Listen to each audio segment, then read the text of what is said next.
तो हम लोग शुरू कर रहे हैं साउंड।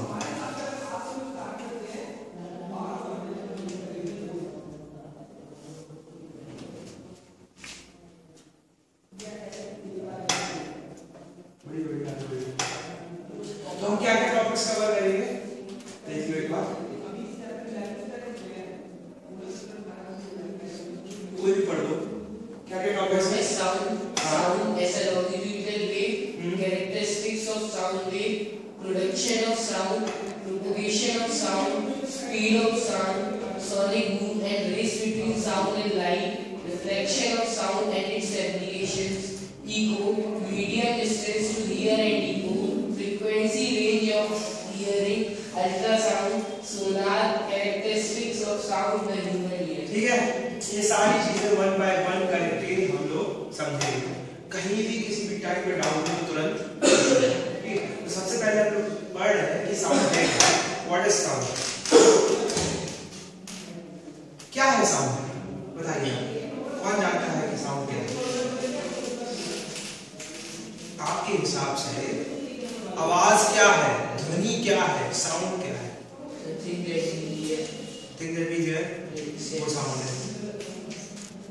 चलिए देखते हैं। साउंड एक एनर्जी का फॉर्म है, जैसे कि हीट एनर्जी होती है, जैसे कि लाइट एनर्जी होती है, वैसे ही साउंड एनर्जी होती है। बट ये ऐसी एनर्जी है जिसकी वजह से हमें सुनाई देता है। तो अगर कोई पूछ ले तुमसे कि साउंड क्या है, क्या बोलोगे? Just a form of energy which makes us hear. अब साउंड चलता कैसे है? साउंड चलता कैसे है? देखो, साउंड हमारे पास चलकर ही आता है, और साउंड एक फॉर्म ऑफ एनर्जी जिसकी वजह से हमें सुनाई देता है। तो ये साउंड चलता कैसे है? एक वेव की फॉर्म में चलता है, वेव की फॉर्म में चलता है, ठीक है। अब वेव क्या है? तुमने कहा साउंड एक एनर्जी है जिसकी वजह से हमें सुनाई देता है। साउंड हमें इसलिए सुनाई देता है क्योंकि हमारे पास चलकर आता है, चलता है वो वेव के फॉर्म में। तो वेव क्या है? वेव डिस्टरबेंस है। कैसा डिस्टरबेंस है? वेव एक डिस्टरबेंस है, बिल्कुल सही बात है। अगर वेव बन रही है तो डिस्टरबेंस की वजह से बन रही है, पर वो कैसा डिस्टरबेंस है? कैसे बनता है डिस्टरबेंस? जब कोई चीज वाइब्रेट करती है। तो ये कैसा डिस्टरबेंस है?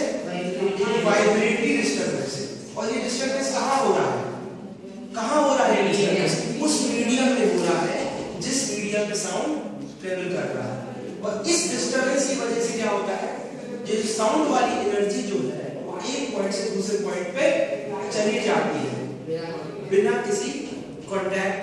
भले ही एक पॉइंट ए है, भले ही एक पॉइंट बी है, ये दोनों एक दूसरे के कांटेक्ट में नहीं है, फिर भी इनके मीडियम के डिस्टरबेंस की वजह से जो ये साउंड वाली एनर्जी है वो ए से बी तक पहुंच रही है। तो वेव क्या है? It is a vibratory disturbance in a medium, ठीक है। अब साउंड वेव जो होती है वो लॉन्गिट्यूडनल वेव होती है। वेव दो प्रकार की होती है, एक लॉन्गिट्यूडनल और एक ट्रांसवर्स। तो साउंड वेव जो है वो है लॉन्गिट्यूडनल वेव। लॉन्गिट्यूडनल वेव का मतलब क्या होता है? देखो सब, अब देखो बहुत कंसेप्ट क्लैरिटी समझो। साउंड कैसे चल रहा है? वेव के फॉर्म में चल रहा है। साउंड क्या है? एक एनर्जी है जिसकी वजह से हमें सुनाई देता है। ये वेव क्या होती है? वाइब्रेटरी डिस्टरबेंस है मीडियम में। अब ये डिस्टरबेंस कैसा होना चाहिए कि वेव लॉन्गिट्यूडनल वेव हो? ट्रांसवर्स वेव को लॉन्गिट्यूडनल वेव में अंतर जानते हैं? क्या अंतर है? सर ये longitudinal wave back and fourth होती है। एग्जैक्टली, बहुत बढ़िया। लॉन्गिट्यूडनल वेव आगे पीछे होती है, ट्रांसवर्स वेव ऊपर नीचे होती है। तो ये आगे पीछे आगे पीछे वाली जो वेव है वो लॉन्गिट्यूडनल वेव है। और साउंड भी ऐसे आगे पीछे हिलते डुलते मीडियम में जाके ट्रैवल करता है, ठीक है। कोई डाउट है? तो साउंड वेव लॉन्गिट्यूडनल वेव। देखो ध्यान से, ये जो वाइब्रेशन हो रहा है एयर के पार्टिकल्स का वो कैसे हो रहा है? जैसे कि साउंड यहाँ से निकला, तुम्हारे मुंह से निकला, ठीक है। अब बाहर कौन था, एयर पार्टिकल था, वो आगे गया और पीछे गया, फिर आगे गया। अब इसके पास भी एयर पार्टिकल था, ये भी आगे गया और पीछे गया, फिर ये एयर पार्टिकल था, आगे गया पीछे गया। और डायरेक्शन क्या हो गया साउंड वेव का, ईयर की तरफ, साउंड की जहां पहुंचाना है उस तरफ। पार्टिकल्स ऑफ मीडियम जो है वो आगे पीछे क्या कर रहे हैं, वाइब्रेट कर रहे हैं उसी डायरेक्शन में जिस डायरेक्शन में साउंड को जाना है। ऐसी वेव को बोलते हैं लॉन्गिट्यूडिनल वेव। ये वेव जो है ये क्या है, लॉन्गिट्यूडिनल वेव।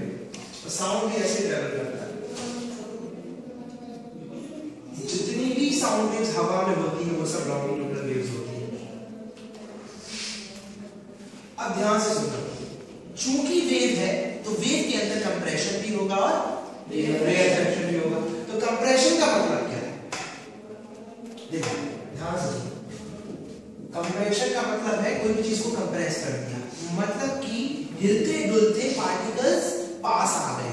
तो वो पार्ट ऑफ वेव जो जहां पार्टिकल्स पास है उसको बोलते हैं कंप्रेशन, और वो पार्ट ऑफ वेव जहां पार्टिकल्स दूर है उसको बोलते हैं रेयरफेक्शन, ठीक है।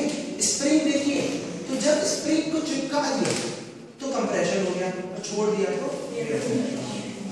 तो क्या है compression, it is that part of longitudinal wave जहां पार्टिकल्स क्लोज है एक दूसरे के। और अगर क्लोज होगी कोई चीज, जैसे अब ये चीज है, अगर क्लोज हुई तो ऐसे होगी, उससे क्या हुआ, वॉल्यूम कम हो गया, वॉल्यूम कम हो गया। रेयरफेक्शन क्या है,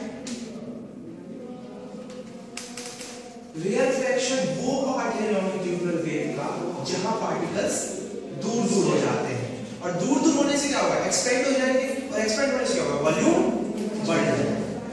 देखिए क्या लिखा है, is that part of longitudinal wave in which particles of medium are apart than normal, अपनी नॉर्मल पोजीशन से दूर हो गए हैं, तो जिसकी वजह से क्या हो रहा है, इंक्रीज इन वॉल्यूम।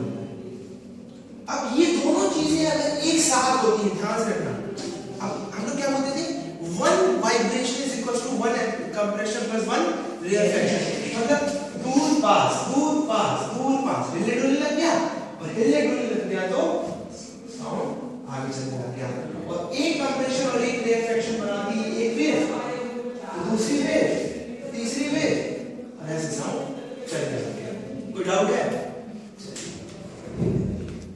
तो वेव में क्या होता है, रेयरफेक्शन और कंप्रेशन, जिसकी वजह से एक साउंड मीडियम में ट्रैवल करता है। अब कैरेक्टरिस्टिक्स ऑफ साउंड वेव की बात कर रहा हूं, देखो दो अंतर है, एक कैरेक्टरिस्टिक ऑफ साउंड अलग चीज होती है, कैरेक्टरिस्टिक ऑफ साउंड वेव अलग चीज होती है, कंफ्यूज मत हो जाना। वेव की कैरेक्टरिस्टिक अलग है और साउंड की कैरेक्टरिस्टिक अलग है। तो अगर साउंड वेव की कैरेक्टरिस्टिक बात करें तो कौन सी होती है, wavelength, time period, frequency, amplitude और वेलोसिटी। चलिए एक एक करके देखते हैं कैरेक्टरिस्टिक ऑफ साउंड। अभी तक कोई डाउट है? देखिए वेव्स के अलग अलग टाइप देखिए, देखिए वो कंप्रेशन हुआ, फिर एक वो रेयरफेक्शन हुआ, फिर एम्पलीट्यूड बढ़ गया, देखा है कैसे वेव चल रही है। सेकंड वाला केस देखो, उसमें चिपक रही है वेव, और उसके अगल बगल वाला केस में उसमें दूर हो गई है वेव, और उसके छोटे वाले उसमें एम्पलीट्यूड कम हो गया है, और इसमें एम्पलीट्यूड कम होके भी बढ़ गया है। थर्ड वाला केस देखो, चुटकू सी हो गई वेव, एम्पलीट्यूड कम हो गया। अलग अलग तरीके से तेज बोलते हो तो क्या होता है, धीरे बोलते हो तो क्या होता है, वो सब। अब देखिए कैरेक्टरिस्टिक्स वेवलेंथ। अब मैं आपसे पूछता हूं वेवलेंथ क्या है, what is wavelength?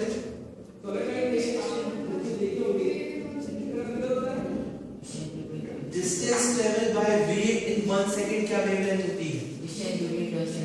Distance between crust and travel क्या वेवलेंथ होती है? वेवलेंथ की बहुत सारी डेफिनेशन होती है, देखो ध्यान से देखो। वेवलेंथ को कभी भी डिफाइन करना हो तो एक वेव बना लेना,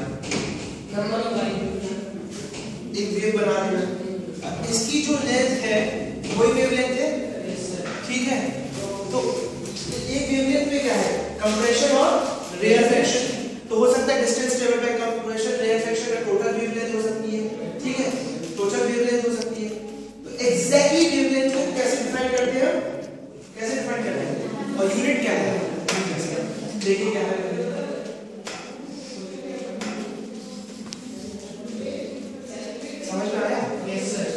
एग्जांपल, एक वेव बनाता हूं, पूरी वेव, ठीक है। अब किसी भी पॉइंट को पकड़ लो, कौन सा पॉइंट पकड़ना चाहते हो तो बताओ, कोई भी पकड़, कोई भी बता दो आप कौन सा पॉइंट, बता दो इसमें कौन सा पॉइंट पकड़ना है। ये वाला पकड़ लो, चलो ये वाला पकड़ लिया। अब ये वाले पॉइंट से मैं चला, ये पॉइंट नहीं दिया, चलता गया चलता गया चलता गया चलता गया चलता गया, अरे ये तो कोई पॉइंट नहीं, तो ये क्या होगी, क्या होगी, वेवलेंथ होगी। ये डिस्टेंस क्या हो गया, वेवलेंथ होगी, ठीक है। क्योंकि इस पॉइंट से वेव अपने आप को क्या करती है, रिपीट कर रही है। ये वाला पॉइंट पकड़ लिया, अब चलता गया चलता गया, अरे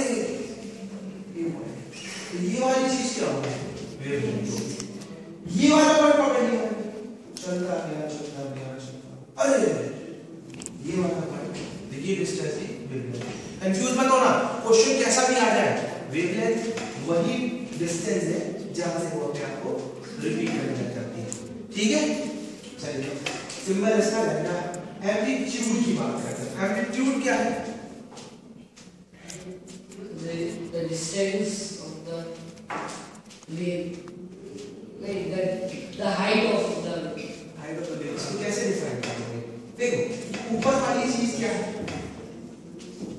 और नीचे वाली चीज क्या है, compression, height of the compression wave, maximum distance ऊपर तक का जो ट्रेवल किया है, तो ये पॉइंट क्या है, क्रस्ट है, और नीचे वाला ट्रफ क्या है, तो हाइट जो क्रस्ट ले रहा है, ये हाइट जो ट्रफ ले रहा है वो क्या है, एम्पलीट्यूड।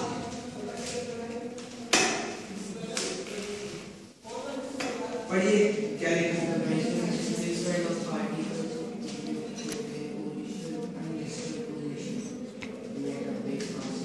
समझ में आया। जैसे कि अभी तुम बिल्कुल चुपचाप बैठे हो तो कोई वेव बनेगी नहीं, पर जैसे तुम वाइब्रेट करने शुरू किए तो वेव बनना शुरू हो जाएगी। पहले तुम्हें ज्यादा गुस्सा आया तो तुम ऊपर उठ गए, और फिर तुम्हें एक ने थप्पड़ मारा तो नीचे चले गए। चूंकि तुम उठ के और फिर नीचे गिरे तो तुम हिले डुले, और हिले डुलने में जितना तुम ऊपर उठ के जितना तुम नीचे गिरे, जितना तुम ऊपर उठ के वो तुम्हारा एम्पलीट्यूड है, जितना तुम नीचे गिरे वो तुम्हारा एम्पलीट्यूड है। तो जितना डिस्प्लेसमेंट पार्टिकल ले सकता है किसी भी मीडियम में, ड्यू टू दैट डिस्टर्बेंस, अपनी ओरिजिनल पोजीशन से, उसको बोलते हैं एम्पलीट्यूड, ठीक है। तो इस वेव का एम्पलीट्यूड क्या है, ये और ये y एक्सिस का डिस्टेंस, ठीक है, height.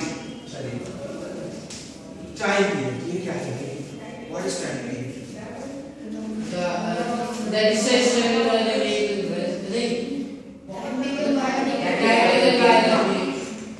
yes, you are right, time taken by the wave to complete one cycle, one revolution, जो है one cycle।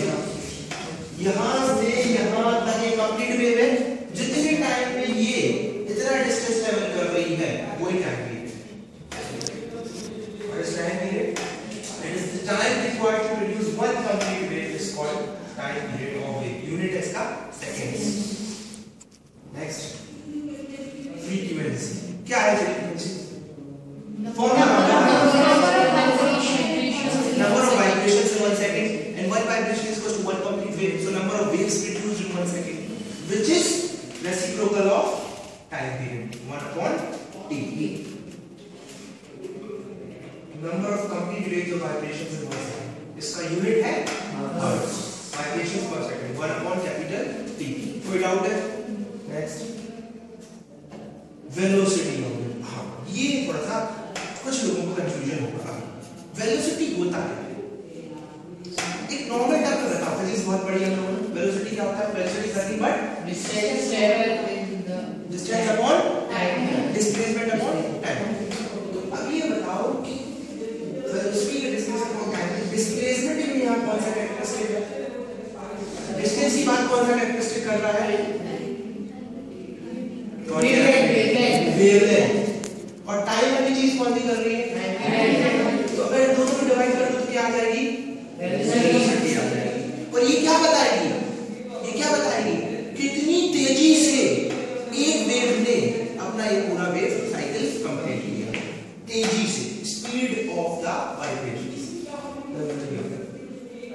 Distance covered by wave है 1 सेकंड। कितनी दूर तक वो 1 सेकंड में चली गई या फिर कितनी जल्दी उसने एक वेव खत्म कर दी, दोनों चीजों का wavelength upon time.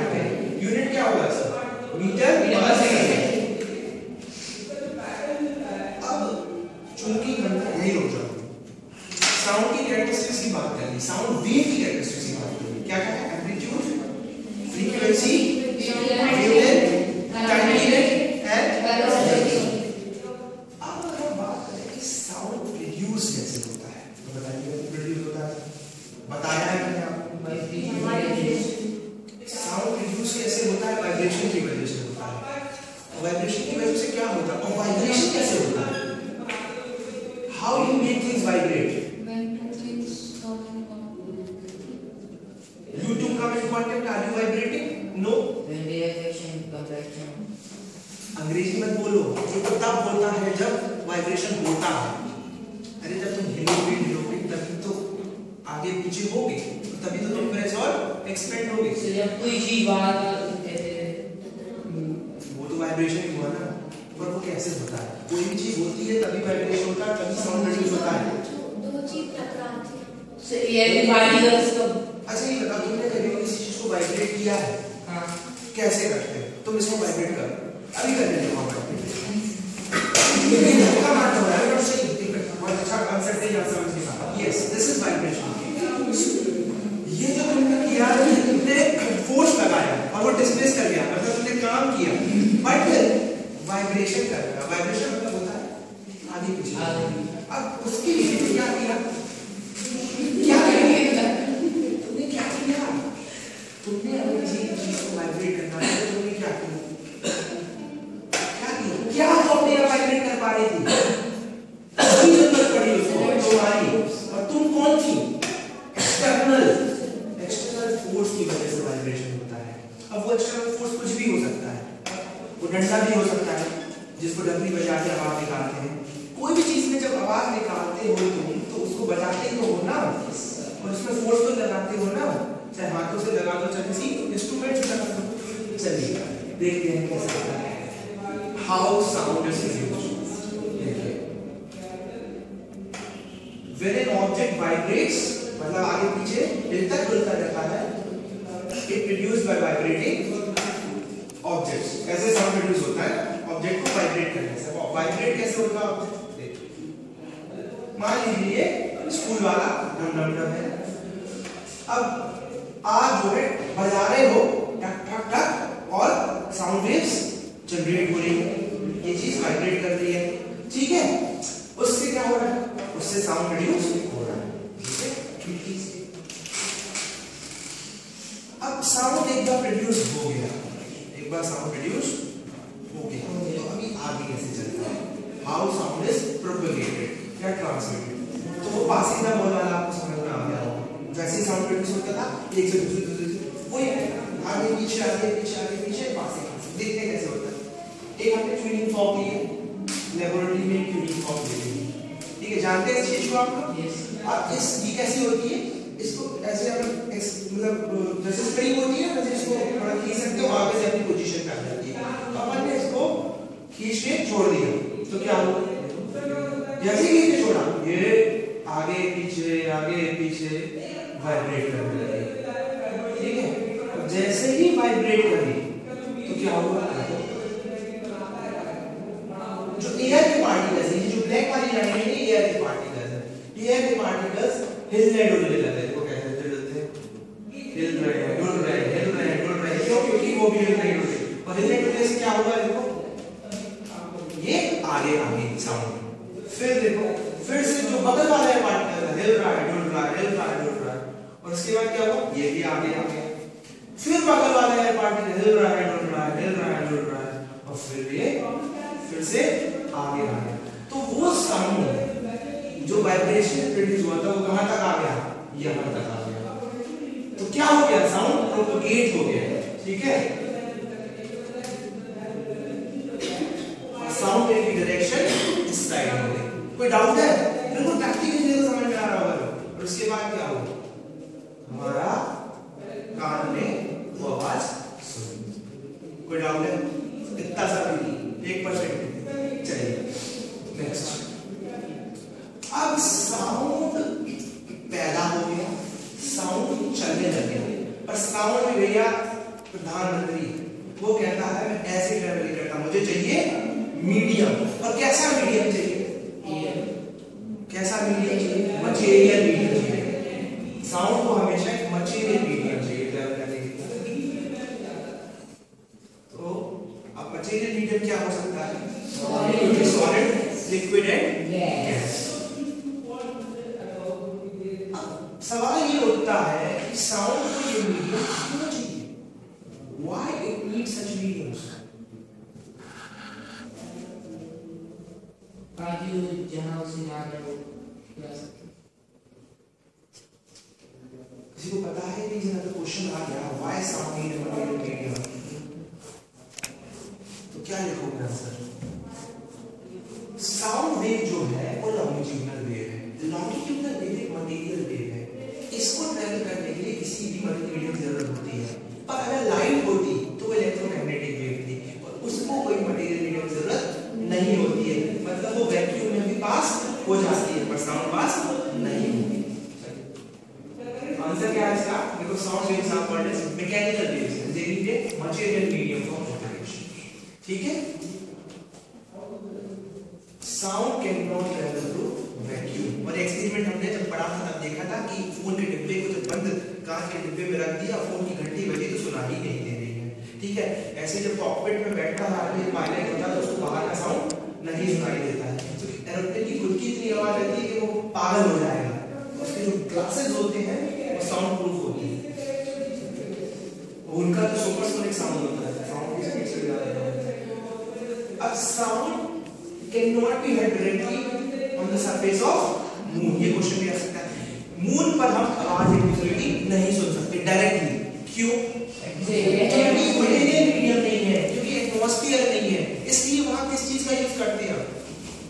Mobile phone का इलेक्ट्रोमैग्नेटिक रेडियो वेव्स। ठीक है, अब बात करें स्पीड ऑफ साउंड। कौन जानता है कि स्पीड ऑफ साउंड क्या है? 344 मीटर है। ये एयर में है और अलग-अलग जगह अलग-अलग स्पीड ऑफ साउंड। ये किस पर डिपेंड करती है? ये बात करेंगे। पहली चीज इस डिपेंड करती है कि कौन से मटेरियल मीडियम से ट्रैवल हो रही है। दूसरा टेम्परेचर पर बात की थी। यस सर, टेम्परेचर पे डिपेंड करती है। टेम्परेचर पर स्पीड ऑफ साउंड का क्या फर्क पड़ेगा? अगर टेम्परेचर कम हो गया तो स्पीड ऑफ साउंड कम हो जाएगी। टेम्परेचर कम हो गया तो क्या चीज कम होगी जिसकी वजह से क्या चीज कम होगी? अगर टेम्परेचर कम हो गया तो एयर के जो पार्टिकल्स हैं उनकी काइनेटिक एनर्जी कम हो गई, और अगर एयर के पार्टिकल्स की काइनेटिक एनर्जी कम होगी तो वाइब्रेट भी वो कम करेंगे, इसलिए टेम्परेचर की कम होने से स्पीड ऑफ साउंड कम होगा। इसलिए टेम्परेचर जब ज्यादा होता है तो स्पीड ऑफ साउंड ज्यादा होता है। ह्यूमिडिटी का मतलब क्या है? Water vapour, number of water vapours है, amount of water vapour present in the atmosphere. अगर वाटर वेपर का कंटेंट बढ़ गया एटमॉस्फेयर तो साउंड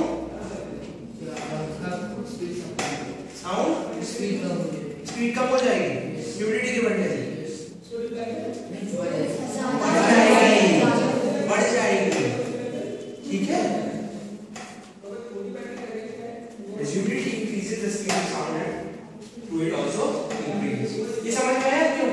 वाटर वेपर बढ़ा है, the number of gas particles in the atmosphere बढ़ गए, जिसकी वजह से kinetic energy of the overall particles बढ़ रही है, जिसकी वजह से स्पीड ऑफ साउंड बढ़ गया। तो एक ह्यूमिडिटी में वाइब्रेशन आसान है।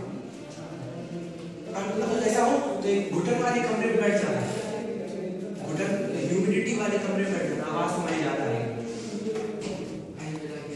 सोनिक बूम, ये टर्म का मतलब क्या है? जो साउंड से की स्पीड से ज्यादा उसको सोनिक बूम बोलते हैं।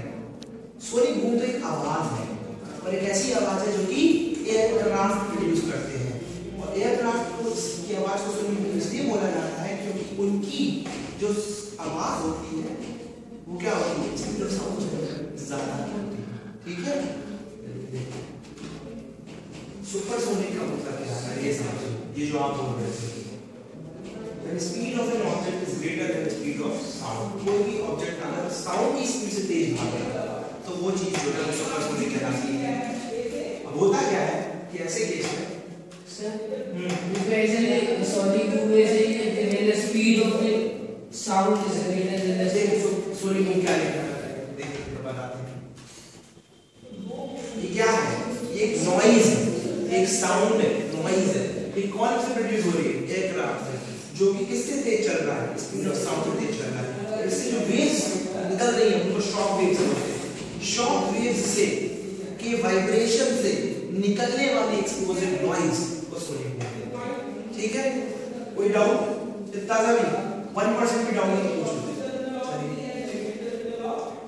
अब दौड़ बोलिए, देखिए आपको ट्रेंड समझ में आ रहा है।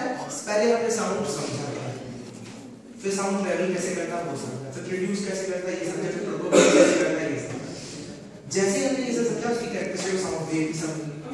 अब हम आए हैं साउंड और लाइट की लड़ाई करने, तो रेस हो रही है, कौन जीतेगा? लाइट जीतेगी। और इसकी वजह से क्या होता है, speed of light is very great as compared to speed of sound. तो इसी वजह से जब भी बरसात के दिन होते हैं तो बिजली कड़कती हुई पहले दिखाई देती है पर सुनाई बाद में देती है। पहले चमक जाती है फिर बच जाती है, ठीक है ना? पहले शीशी फिर है ना, ऐसे होता है। सेकंड चीज, क्रिकेट में बल्ला घूमता हुआ पहले दिखाई देता है, आवाज बाद में आती है। बॉल हिट होती हुई पहले दिखाई देती है और आवाज बाद में आती है। क्यों? क्योंकि लाइट बॉल को दिखा देती है पर साउंड देर रहता है। सेम चीज जब बंदूक की गोली लग जाती है तब बंदूक चलने की आवाज आती है। मतलब कि बुलेट जब निकल गई होती है तब दिख रही होती है पर आवाज नहीं देती, जब लग जाती है तब आवाज देती है। इस वजह से अब रिफ्लेक्शन ऑफ साउंड करते हैं। ब्रेक है, 1 मिनट का ब्रेक लेते हैं, रिफ्लेक्शन ऑफ साउंड की बात करते हैं। सोचिए क्या है साउंड का देखो, अभी तक तुमने खूब आराम से साउंड प्रोड्यूस किया, प्रोपेगेट किया, पर अब साउंड अकेला इस दुनिया में कैसे मार देगा? कहीं तो टकराएगा और टकरा के लौट के बुद्धू घर को वापस आएगा। तो उस चीज को रिफ्लेक्शन साउंड, तुमने बोला कुछ, वापस टकरा के तुम्हारे कोई चीज आ, ठीक है, या फिर कहीं मर चलेगी। साउंड जब टकराता है, कॉस्को की बॉल जानते हैं, कॉस्को की बॉल दीवार में मारने का किसी हाथ में आ जाएगी, वही है रिफ्लेक्शन ऑफ साउंड। अब कॉस्को की बॉल को साउंड का वेव मान लीजिए, बोला कान में आ गई, उसको बोलते हैं रिफ्लेक्शन। अब जैसे कि रिफ्लेक्शन ऑफ लाइट के लॉज होते हैं, आप लोगों ने पढ़े होंगे, वैसे ही रिफ्लेक्शन ऑफ साउंड के लॉज होते हैं। पहला लॉ क्या होता है?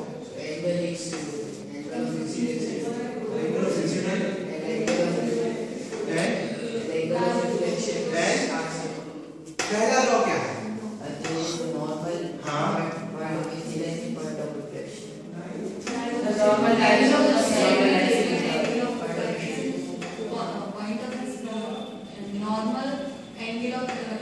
इतनी सारी चीजें बनी, परिवार को नहीं लेके आना है साउंड के। ये भगवान मोहल्ले में जो मेरा चल भाई साहब, तू भी चल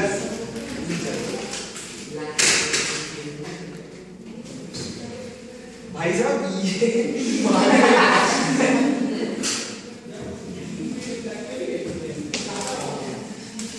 सही तो बन रही है, काम ज्यादा तो नहीं हो रहा।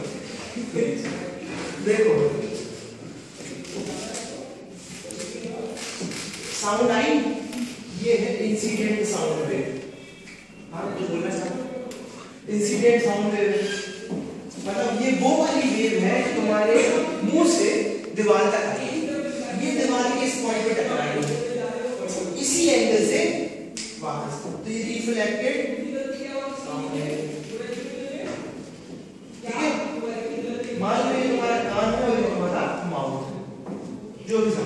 किसी और में कहाँ है। Anyway, तो अब ये पहला लॉ क्या कहता है, incident sound wave, reflected sound wave, और इसको बोलते हैं नॉर्मल। तो पॉइंट ऑफ इंसिडेंस पे बनने वाली जो नॉर्मल है, तीनों एक प्लेन में होना चाहिए, they should be in one plane. The incident sound wave, the reflected sound wave, and the normal and the point of incidence all at the same plane। और दूसरा लॉ जो है वो ये कहता है कि ये जो एंगल बना रही है नॉर्मल से, ये जो एंगल बना रही है नॉर्मल से, नहीं क्या कर रहा है, ये प्रिंसिपल एक्सिस है, ये नॉर्मल से जो एंगल बना रही है और ये जो एंगल बना रही है, ये दोनों बराबर, ठीक है। चलिए अब ये applications of reflection of sound. Reflection sound की वजह से कुछ ना कुछ तो होता होगा, कहीं ना कहीं इंस्ट्रूमेंट्स में यूज होता होगा, कहीं ना कुछ आवाजें प्रोड्यूस होती होंगी। तो देखिए कौन कौन सी एप्लीकेशन, कुछ एक दो देखेंगे। पहली है मेगाफोन एंड बल्ब, जानते हैं इसको, देखा है मेगाफोन? यस सर, देखा होगा, कहाँ देखा है, अनाउंसमेंट करते थे तो देख वो होता ना, कल बुराई बंद रखी जाएगी, वो ही है,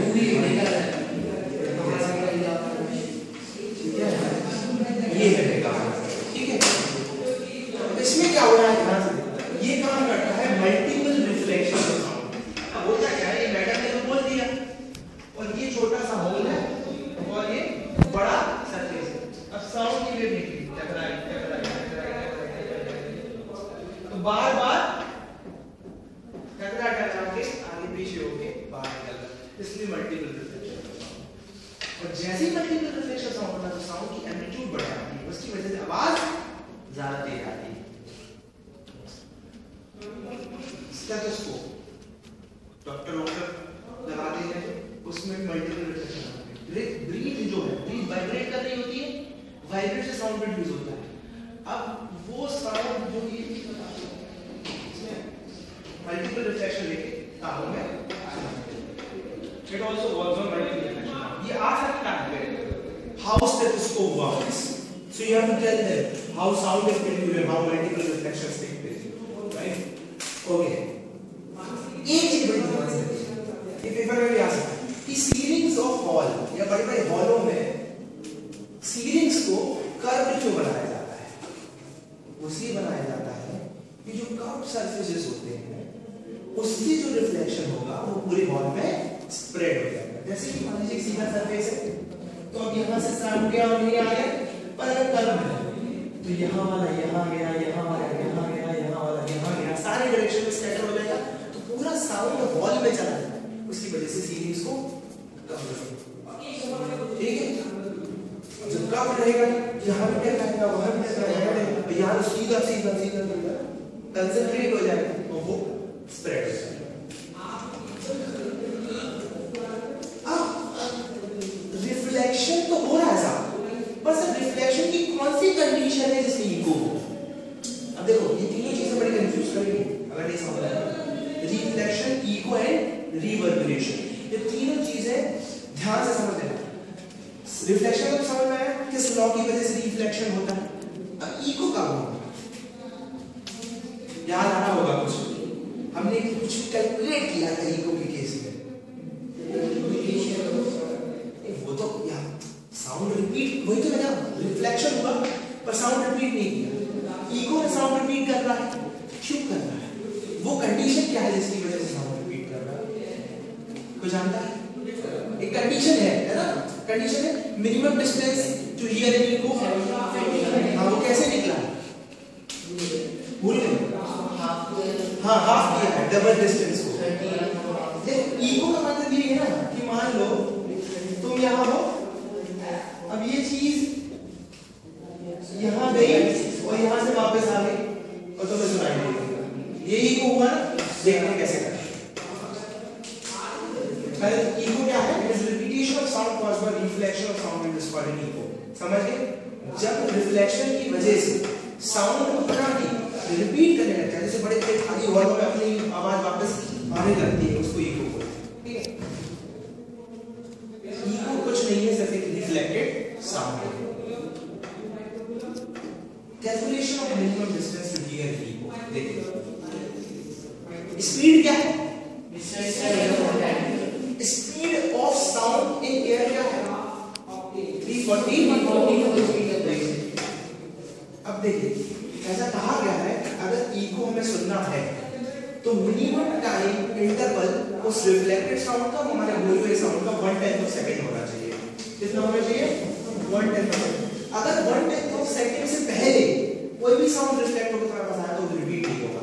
क्यों? तो 1/10 सेकंड कम होता है, उसमें तो साउंड जाके टकरा भी नहीं पाएगा। वापस आने की दुकान छोड़ो, तुमने बोला 1/10 सेकंड के बाद वापस इतना मिनिमम टाइम तो रखना पड़ेगा ना। वो देखिए स्पीड 344 ले ली और टाइम 0.1 सेकंड ले लिया, तो डिस्टेंस क्या आया? 34.4 मीटर्स। अब ये डिस्टेंस कौन सा है? ये डिस्टेंस ये प्लस ये है, पर हमें तो वो दूरी निकालनी है जो दीवार से हमारी हो ताकि इनको सुनाई दे। उसकी आधी होगी, कोई डाउट नहीं है। ये इधर से इधर गया और इधर से इधर आया, मान लो ये x से x, ये 2x 34.4 था, पर हमें तो वो निकालनी दूरी की कितनी दूर हम दीवार से गहरे रहे ताकि हमें इनको सुनाई दे। इसका आधा होता है, आधा होगा 17.2 मीटर्स और वो भी 20 डिग्री सेल्सियस पे, मतलब रूम टेम्परेचर पे। टेम्परेचर से फर्क पड़ता है। Minimum distance for reflecting surface हमारा 17.2 मीटर्स होना चाहिए, जिसकी वजह से हमको सुन पाते हैं। कोई डाउट है? पक्का पक्का 101% हो तो पूछ लो। चाहिए आपको डाउट है? चलिए आगे बढ़ते हैं। इको रिवर्बरेशन में क्या होता है? सर इको सुनाई दिया पर रिवर्बरेशन में सर आवाज कुछ और ही सुनाई दी। हाँ, आवाज डिस्टॉर्ट हो जाती है, ब्लड हो जाती है, खत्म हो जाती है। ऐसा क्यों होता है? उस साउंड का साउंड इसी साउंड वहां से रिफ्लेक्ट हो गया जैसे इको गई हो। हाँ, एक्चुअली होता क्या है? ये देखो एक आया तो ये सुनाई दिया, दूसरा आया तो दूसरा सुनाई दिया, तीसरा आया तीसरा सुनाई दिया। पर हुआ क्या एक बार कि ये भाई साहब बोल ही रहे थे कि दूसरा रिफ्लेक्टेड इनसे मिल गया तो वो बिल्कुल हो गया, उसको रिवर्बरेशन बोलते हैं। कैसे डिफाइन करो? Is persistence of sound in big halls due to repeated reflections. वहां क्या था? जस्ट रिफ्लेक्शन, यहाँ क्या है? Repeated reflection. वहां रिपीटेशन हो रहा है साउंड का और यहाँ रिपीटेशन हो रहा है रिफ्लेक्शन का। अंतर समझ लो, इको में रिपीटेशन हो रहा है साउंड का और यहाँ रिपीटेशन हो रहा है रिफ्लेक्शन का। मतलब पता क्या हुआ कि भाई साहब यहाँ टकराया, फिर यहाँ टकराया, फिर यहाँ टकराया, फिर हमारे पास आ गए। ठीक है? और अब कहाँ से टकराने? एक साउंड निकाला तो वो शिवानी वॉल से टकरा के एक बार शिवानी आई, सीलिंग से टकरा के दूसरी बार शिवानी आई, फ्लोर से टकरा के तीसरी बार शिवानी आई, तो 3 बार शिवानी सुनाई दिया। अब एक बार मैं दूसरा शिवानी बोला तो फ्लोर से टकरा के शिवानी फिर से आ गई, तो शिवानी शिवानी शिवानी शिवानी कैसे भी करेगी? ठीक है, बात समझ में आ गई? अगर ये ज्यादा देर तक चला कहानी तो साउंड ब्लड हो जाएगा, डिस्टॉर्ट हो जाएगा। मतलब कि जो ड्यूरेशन में फ्लोर से वापस आया साउंड उतनी ड्यूरेशन से फिर दूसरी आवाज शिवानी बोली तो वो तो खराब कर देगा वो अपनी ओरिजिनल आवाज को। वही होता है। और ऐसा क्यों होता है? व्हाई? देखिए due to overlapping of different sounds. कैसे रिड्यूस कर सकते हैं इसको? रिवर्बरेशन को रिड्यूस कैसे कर सकते हैं? Exactly, by keeping sound absorbers. और वो साउंड एब्जॉर्बर्स कुछ भी हो सकते हैं, पर्दे हो सकते हैं, सोफा सेट्स हो सकते हैं और कुशन्स लगा दो वॉल्स पे, ताकि क्या होता है? देखो कॉन्फ्रेंस रूम में ना साइड में वो लगे रहते हैं ताकि साउंड एब्जॉर्ब हो जाए, रिफ्लेक्ट हो जाए, ताकि प्रॉपर क्लैरिटी रहे। Soft and porous materials are good absorbers and bad reflectors of sound. Curtains are good absorbers of sound. ये सब चीजें अभी तक कोई डाउट है? सोनिक बूम से हम आगे हैं, इको से आगे हैं, रिवर्बरेशन से आगे हैं, frequency range of hearing music. जब आप लोगों ने समझ लिया कि आवाज क्या है और जब आप लोगों ने समझ लिया कि कैसे आती है, आप लोगों ने समझ लिया कैसे चलती है, आप लोगों ने समझ लिया कैसे रिफ्लेक्ट होती है, आप लोगों ने समझ लिया कैसे रिपीटेड रिफ्लेक्शन करती है, उसके बाद आपको भगवान ने शक्ति दी कि बेटा जान लो कि कौन कौन सी आवाज तुम्हें सुनाई दे सकती है। और इसी को बोलते हैं frequency range of hearing intervals. क्या है? इसी को बोलते हैं ऑडिबल रेंज 20 हर्ट्ज टू 20,000। इस बीच की फ्रीक्वेंसी के सारे साउंड आप सुन सकते हैं। लोअर देन 20 हर्ट्ज वाले साउंड्स को क्या बोलते हैं? Infrasonic sounds. अब ध्यान से सुनो, 20 हर्ट्ज अगर किसी भी चीज की फ्रीक्वेंसी है, इसका मतलब total number of vibrations in 1 second भी बहुत कम है। इसका मतलब कि वो वाइब्रेट ही स्लो कर रहा है। ये बात समझ में आई? अगर फ्रीक्वेंसी कम है तो total number of vibrations in 1 second तो बहुत कम है। इसका मतलब कि वो हिलना डुलना ही वो है, क्या बोलते हैं उसको? जो भी मोटा आदमी है जो हिल कम पाता है। अब अगर ग्रेटर देन 20 हर्ट्ज की बात करें क्या? हाँ, ये मोटे आदमी की बात होती है।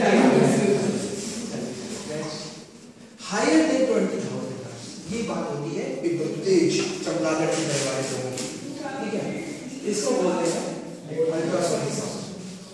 ये जो लोग होते हैं ना, ये ड्रिलिंग मशीन की तरह होते हैं और खूब तेज बड़ा फ्रीक्वेंसी वाला साउंड जनरेट करते हैं।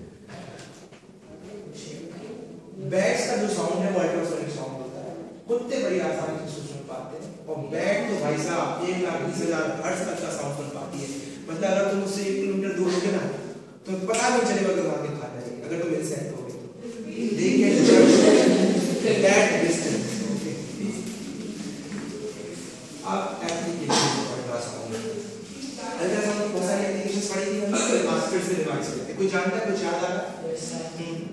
सर वो सर फिटनेस टूल्स है। हां, 1 एग्जैक्टली 2 कितने इंटेलिजेंट बच्चे सब याद है। बहुत गुड। चलिए, it is used in industry for detecting flaws and cracks in metal rocks without damaging them. कैसे होता है देखिए? चलिए नहीं दिखाया, मैं बताता हूँ। फ्लॉ है क्रैक। अल्ट्रासाउंड की खासियत है, क्रैक से थ्रू पास तो होगा नहीं, वापस लौट जाएगा। जैसे ही वापस लौटेगा समझ में आ जाएगा वहाँ क्रैक है। Used in industry to clean hard to reach parts. जहाँ ये नहीं जा पा रही है चीज, वहाँ अल्ट्रासाउंड जाएगा। अपनी फ्रीक्वेंसी इतनी तेज है कि उस पर्टिकुलर फ्रीक्वेंसी से इन सब चीजों को साफ कर देगा। हाई फ्रीक्वेंसी, हाँ, ये कैसे होता है? जैसे ये कोई भी पार्टिकल है, उसको पानी में डाल दिया, अब पानी के बाद इसकी हाई फ्रीक्वेंसी छोड़ी तो पानी क्या करेगा? इलेक्ट्रिक वाइब्रेट करेगा। जैसे ही वाइब्रेट करेगा तो जो भी डस्ट पार्टिकल्स वो डिटैच हो जाएंगे उससे और सॉल्यूशन में गिर जाएंगे। ठीक है? सेंट्रीफ्यूगेशन समझ लो। Centrifugation break kidney stones into अंदर जो भी है डॉक्टर लेजर के थ्रू अल्ट्रासाउंड भेज देते हैं और इतनी फ्रीक्वेंसीज भेजते हैं कि छोटे मोटे स्टोन्स ग्रेस में टूट जाए और फिर फ्लश आउट हो जाए। ठीक है? चलिए, सोनार ये पढ़ेंगे। सोनार समझते हैं? इसमें भी अल्ट्रासाउंड का यूज होता है to measure the depth of sea. चलिए नेक्स्ट, सोनार। सोनार का फुल फॉर्म क्या है? साउंड को नेविगेट किया, उसको रेंज किया और फिर पता लगाया कि कितनी दूर पे ऑब्जेक्ट या फिर सी की डेप्थ है। साउंड नेविगेशन है। ये अटैचेस यूज होता है to find the depth of sea and to locate under water things जैसे कि मछली की पार्ट्स, एनिमी सबमरीन्स। चलिए, इसके दो पार्ट्स हैं। कैसे काम करता है? इसके दो पार्ट्स हैं, एक है ट्रांसमीटर और दूसरा है रिसीवर। ट्रांसमीटर अल्ट्रासाउंड वेव को जनरेट करता है और रिसीवर रिसीव करता है। ठीक है? फिर अब ये जो है ये मेजर करता है अपनी क्लॉक से टाइम की, अभी मैंने भेजी थी और कब वापस आई, उस टाइम से कैलकुलेट कर लेता है उस particular double of the distance और उसका आधा डिस्टेंस डेप्थ ऑफ द सी होता है। ठीक है? Half of this time is not taken by the समझ में वही बात है। जैसे ये शिप है, ये घड़ी है, ये नीचे है सी, अब यहां है ट्रांसमीटर, इसने अल्ट्रासाउंड को भेजा और वापस आई, ठीक है। अब इसने मान लो यहाँ 6:15 भेजा और ये 6:20 पे आई, तो इसने कितना मिनट लगाया? 5 मिनट लगाया। अब 5 मिनट में इसने ट्वाइस ऑफ एग्जिस्टेंस कवर किया, तो इसको x पता चल जाएगा। स्पीड ऑफ साउंड को बताइए, स्पीड ऑफ साउंड बताइए तो डिस्टेंस अपॉन टाइम, टाइम उसको पता है तो डिस्टेंस पता चल जाएगा, ये डिस्टेंस 2x होगा, तो x निकल आएगा इसका आधा, और वही होगी डेप्थ ऑफ सी। कोई डाउट है? पक्का पूछ लो, आज कोई डाउट है? नहीं कोई डाउट है? आज वैसे भी चलिए। अब साउंड वेव की कैरेक्टरिस्टिक्स की तो बात कर ली थी, साउंड की कैरेक्टरिस्टिक क्या है? Loudness, typical quality. Loudness, pitch, quality.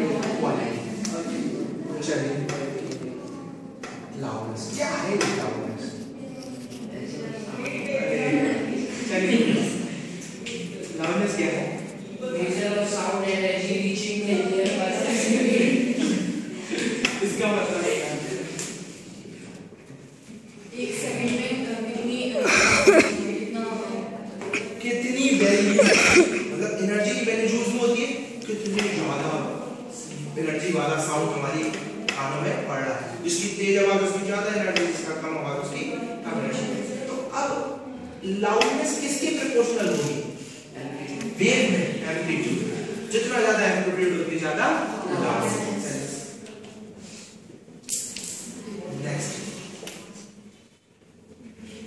Next इसको मेजर किसमें किया जाता है?